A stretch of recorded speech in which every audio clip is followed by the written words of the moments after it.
In programming, we don't always want the computer to run the code step by step from top to bottom. Sometimes, we need the program to think and react based on different situations. Making decisions, conditions. This allows the program to choose what to do. For example, if something happens, then do a specific action.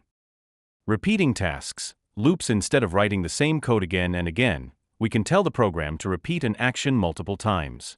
For example, do this task 10 times automatically. Together, conditions and loops make our program smarter, more flexible, and more powerful. In programming, making decisions is handled by conditional statements. Think of it as a series of gates where the computer chooses which path to follow based on specific rules. Looking at our flowchart, the process begins with the if statement, or condition 1. If this is true, the program executes statement 1 and exits the sequence. If it is false, the computer moves to the next gate. The elif keywords, representing conditions 2 and 3, act as additional checkpoints. The program tests these in order, but only if all previous conditions were false. Once a true condition is found, its statement runs, and the journey ends. Finally, we reach the else statement. Notice in the diagram that the path to statement 4 is only reachable if every single diamond above it returns false. The else block does not check a condition itself, it is the mandatory default. It acts as a safety net, ensuring that even if none of your specific conditions are met, the program still has a clear instruction to follow. In short, if is your first choice, elif provides alternatives, and else is the final result when all other options fail. Before we can build conditions, we need to understand the tools that compare values, comparison operators. Think of these as the mathematical vocabulary Python uses to ask yes or no questions. First, we have the double equals, equal sign.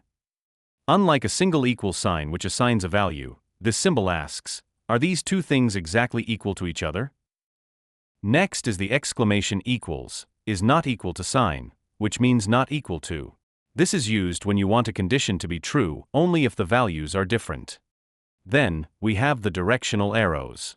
The right arrow, greater than sign, checks if the value on the left is greater than the one on the right. Conversely, the left arrow, less than sign, checks if it is less than. These symbols are the building blocks of every if statement. They take two pieces of data, compare them, and return a simple answer, true or false. In this Python code, we are checking the temperature and printing a message based on its value. First, we assign the value 30 to the variable temperature. Then, we use an if statement to see if the temperature is greater than or equal to 30. If it is, it prints it's hot outside. Next, we have an elif statement that checks if the temperature is greater than or equal to 20.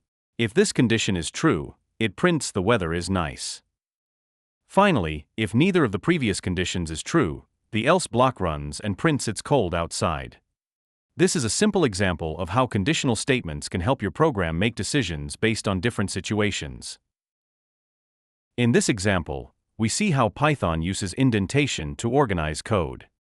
For the correct case, we assign 30 to temperature, and the line inside the if statement is indented with 4 spaces. This is the standard in Python and will print it's hot outside, without errors. In the incorrect case, the print statement has no spaces before it. Python will not know that it belongs to the if block, and this will cause an indentation error. Remember, in Python you should always indent code inside conditions, loops and functions, usually with 4 spaces, to make your code work correctly.